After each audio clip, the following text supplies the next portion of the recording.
ar, alta qualidade. E o programa Alta Qualidade vem falar sobre melhor idade, qualidade de vida na melhor idade. Por isso eu venho até a Clínica Multimagem e falo novamente com o Dr. Clemente, que vai nos responder perguntas enviadas pela nossa grande audiência da melhor idade, que nos enviou através do nosso e-mail contato@programaaltaqualidade.com.br. Muito grata pela sua participação mais uma vez aqui no nosso programa, Dr. Clemente. Queria agradecer, Adriana, a você, ao Barassal, a toda a equipe. E a você, telespectador, que sempre nos brinda com perguntas e, consequentemente, com sua grande audiência. Bom, vamos falar sobre qualidade de vida. É muito importante, o senhor já citou em programas anteriores, exercícios físicos, consultar sempre o seu médico, não é isso, doutor Clemente? É, certamente. Eu acho que, na verdade, não apenas a pessoa jovem deveria frequentar o médico com frequência, mas, sobretudo, depois que você passa dos 40 anos de idade. Isso é fundamental, né? E não é só a mulher, não, porque, na verdade, a mulher tem mais consciência do que o homem, né, Adriana? É. Ela costuma ir com frequência ao ginecologista, fazer seu exame de rotina, e o homem, diferentemente da mulher, tem dificuldade, inclusive, para fazer o seu exame de próstata.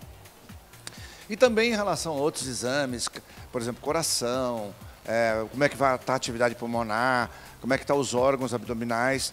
É sempre uma grande dificuldade conscientizar essas pessoas para que possam fazer os exames preventivos. Doutor Clemente, a nossa audiência vem reclamado de dores lombares e também dores nas pernas. Inclusive, uma pesquisa feita pela USP, pela Faculdade de São Paulo, constata que pessoas da melhor idade, com mais de 60 anos, vêm reclamado desse tipo de dores por mais de 6 meses.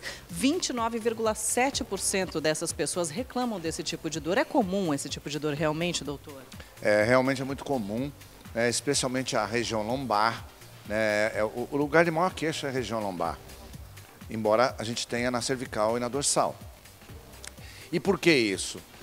Com a idade, toda a estrutura óssea ela começa a degenerar, ela começa a ter desgaste. E esse desgaste, na verdade, ele culmina com a formação de umas pontinhas, uns prolongamentos a partir do osso, que nós chamamos de osteofitos. Os osteofitos, na verdade, nada mais são do que o bico de papagaio. Então, o bico de papagaio não existe só na coluna.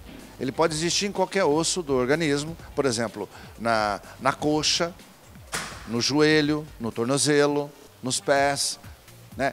Então, esse osso, que na verdade representa um processo degenerativo, qualquer que seja o lugar, ele pode comprimir estruturas nervosas. E daí a importância de se fortalecer musculatura da região do osso lombar para que essas crises se tornem cada vez menores e um intervalo maior entre uma e outra. Mas é importante, então, lembrar que não é só a idade que leva a um processo degenerativo. Muitas vezes o peso acima do normal, especialmente a obesidade, leva a um desgaste extremamente maior e, consequentemente, uma antecipação dessa artrose. Quais tipos de exames podem diagnosticar estes problemas específicos, doutor? Para fazer um diagnóstico definitivo da cartilagem, por exemplo, ou do disco entre uma vértebra e outra, é fundamental se fazer a ressonância magnética. Agora, doutor, uma outra preocupação da melhor idade é a degeneração das células do sistema nervoso que leva ao Parkinson. É uma grande preocupação da melhor idade.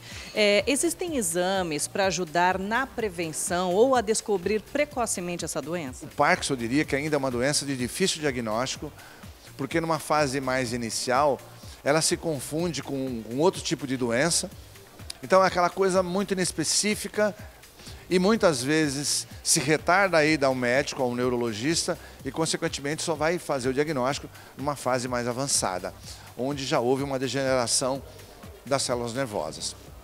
Então, é importante que a menor alteração que se supõe esteja relacionada a alguma alteração neurológica, é importante que ela vá ao médico para que ele possa fazer os exames rotineiros e tentar fazer um diagnóstico mais rápido, né? Normalmente o diagnóstico é feito clinicamente, mas também através da ressonância magnética você pode fazer um diagnóstico mais precoce. Agora, doutor Clemente, os idosos de hoje, que quando jovens expuseram a sua coluna a maiores estresses, né, mecânicos ou posturais, hoje é possível, durante a melhor idade, ter uma coluna saudável? Se você, desde jovem, você mantém uma atividade física regular, com fortalecimento de musculatura, com uma atividade física direcionada de acordo com a sua idade, certamente você vai ter uma coluna muito melhor. E não pode esquecer que às vezes a gente rotula a coluna boa ou ruim simplesmente pela atividade, mas a postura é fundamental, porque tem pessoas que têm uma coluna relativamente boa, mas ela é arqueada, né?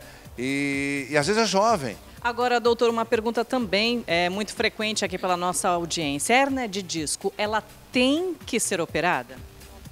Olha, em primeiro lugar, como eu falei, a hérnia de disco hoje, a gente fala isso um nome vulgar, mas a gente tem uma classificação diferente hoje, né? De protrusão discal, ou protrusão circunferencial, de extrusão discal, de sequestro discal, mas numa linguagem popular seria a chamada hérnia discal. Ela não acontece da noite para o dia. Isso são microtraumas de repetição ao longo da vida, mesmo para o jovem, que faz, por exemplo, um exercício muito além do que poderia fazer, né? Pega peso, por exemplo. Muito peso, mais do que ele pode suportar, a coluna vai responder de alguma forma. O disco acaba sendo comprimido e ele acaba protruindo em direção posterior, levando às chamadas hérnias discais. Quem carrega peso também, alguma atividade laboral que carrega muito peso, também está muito mais propenso a ter a chamada hérnia discal. Obrigada pela participação, doutor Clemente. Até o próximo programa com mais perguntas aqui da nossa audiência. Então envie a sua pergunta para contato@programaaltaqualidade.com.br. Mais uma vez, muito grata pela sua participação aqui no nosso programa. Eu quero agradecer, Adriana. Sempre um prazer fazer esse programa com você. Um baraçal que nos alimenta com as suas expertises aqui. A toda a equipe, agradecer a você, telespectador, pela sua audiência. Fiquem com Deus. Até o próximo programa.